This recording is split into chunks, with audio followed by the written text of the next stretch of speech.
নমস্কার বন্ধুরা, আজকে আমি বানাবো আমের মশলা আচার। তো আমি এই আচারটা কিভাবে বানাচ্ছি, এখানে দুটো আমি আম নিয়েছি। আমটাকে ভালো করে ধুয়ে আমি এবার এগুলোকে ছোট ছোট করে কেটে নিচ্ছি। এখানে এই আচারটা বানানোর জন্য বেশি আমের একদম দরকার নেই, দুটো আম হলে অনেকটা আচার হয়ে যাবে। তাই এখানে আমি দুটো আম নিয়েছি। এবার আমি এগুলোকে ছোট ছোট করে কেটে নিচ্ছি। আর এই আচারটা আপনি ভাত, রুটি বা মুড়িতে খুব সুন্দর। এখানে আমগুলো সব প্রায় কাটা হয়ে গেছে। এবার এখানে আমি পরিমাণ মতো নুন আর হলুদ দিয়ে ভালো করে আমটাকে আমি মাখিয়ে নেব। নুনটা ভালো করে মাখালে আমের মধ্যে যে জলটা আছে সেটা ঝরে যাবে। এবার আমি এটাকে আধ ঘন্টার জন্য একটু রোদে এটা শুকোতে দেব। এই আচারটা বানানোর জন্য এখানে যে মশলাগুলো লাগবে, এখানে পানমৌরি, ফোড়ন, সরষা, লঙ্কা, মেথি, জিরা, আর সবথেকে বড় যেটা সেটা হচ্ছে রসুন বাটাটা দিলে টেস্ট খুব ভালো হয়। এবার আমি একটা কড়াই নিয়েছি, কড়ার মধ্যে দিয়ে দিলাম মেথিটাকে আমি একটু ভালো করে ভেজে নিচ্ছি। মেথিটা দিয়ে এবার আমি একটু নাড়ার পর এখানে আমি দিয়ে দিলাম জিরাটা দিয়েও আমি নেড়ে নেব। এবার পরপর আমাকে সব মশলাগুলো ওর মধ্যে দিয়ে দিতে হবে। লঙ্কা দিয়ে দিলাম, পানমৌরি দিয়ে দিলাম, দিয়ে এভাবে আমাকে সব মশলাগুলোকে হালকা করে ভেজে নিতে হবে। খুব বেশি ভাজা যাবে না, সব হালকা করে নিতে হবে। এবার সরষা দিয়ে দিলাম।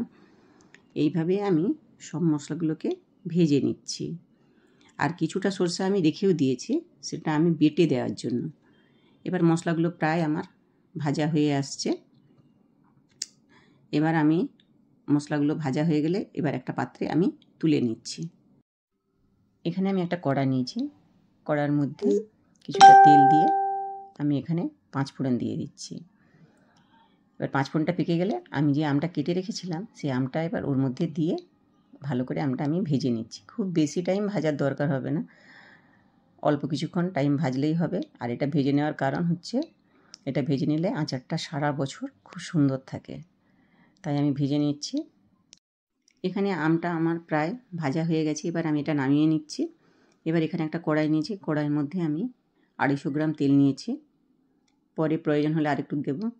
এই তেলটা নেওয়ার কারণ, আমি মুড়িতে যেহেতু মাখাই এই আচারটা, সেই কারণে তেলটা একটু বেশি দিয়ে রাখছি। আর আমটা যাতে তেলের মধ্যে ডুবে থাকে, তাতে আচারটা ভালো থাকে, সেই কারণে এখানে দিয়ে দিলাম।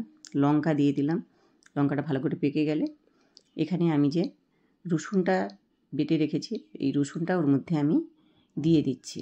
রসুন বাটাটা যত বেশি দেবেন আচারের টেস্টটা তত বেশি ভালো হবে।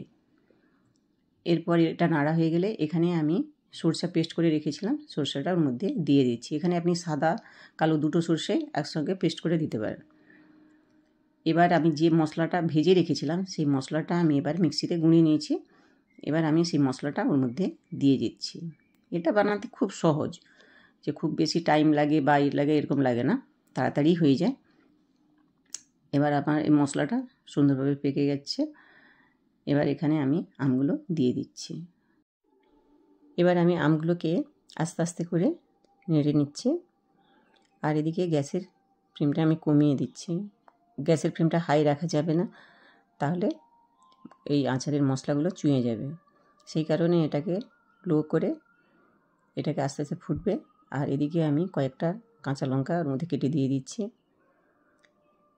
আর এখানে আমি যেহেতু আমি নুন দিয়ে রেখেছিলাম, সেই জন্য স্বাদ মতো সামান্য একটু নুন ওর মধ্যে দিয়ে দিচ্ছি।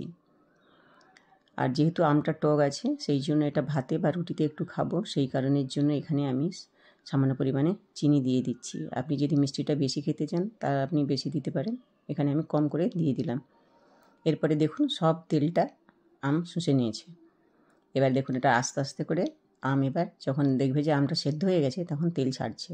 এবার আমি এখানে গুঁড়ো লঙ্কা দিয়ে দিচ্ছি। এটা কাশ্মীরি লঙ্কা নয়, কাশ্মীরি লঙ্কা দিতে পারেন যদি ঝাল কম খান। আমি এখানে ঝাল খাওয়ার জন্য এখানে যে ঝাল গুঁড়ো লঙ্কাটা হয় সেটাই দিচ্ছি। এখানে কালারটাও ভালো আসবে আর ঝালটাও থাকবে, সেই কারণে দিয়ে দিলাম এটা। কারণ তখন মুড়ি মাখাবে তখন এটা খুব ভালো লাগবে।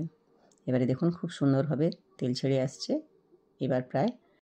এবার আচারটা তৈরি হয়ে গেছে। আমাকে আর সেদ্ধ করা যাবে না, বেশি সেদ্ধ করলে আমটা গলে যাবে তখন। এবার আমি গ্যাসটা বন্ধ করে দিচ্ছি। এবার দেখুন আমটা কি সুন্দর সেদ্ধ হয়ে গোটা গোটা আছে, দেখতেও খুব সুন্দর লাগছে। এবার এটা আমি কিছুক্ষণের জন্য ঠান্ডা করতে রেখে দিচ্ছি। এবার আচারটা ঠান্ডা হয়ে গেছে, এবার আমি একটা জারে পুড়ে নিচ্ছি। এরকম আপনি এই আচারটা 4-5 দিন পর পর আপনি রোদে দিয়ে দিবেন, তাহলে সারা বছর ভালো থাকে। এবার আপনিও বাড়িতে তৈরি করে দেখুন, ভাত মুড়ির সাথে কেমন লাগে এই আচারটা। আপনিও খেয়ে আমাকে বলুন কেমন হয়েছে। এইভাবে তৈরি হয়ে গেল আমের ঝাল আচার।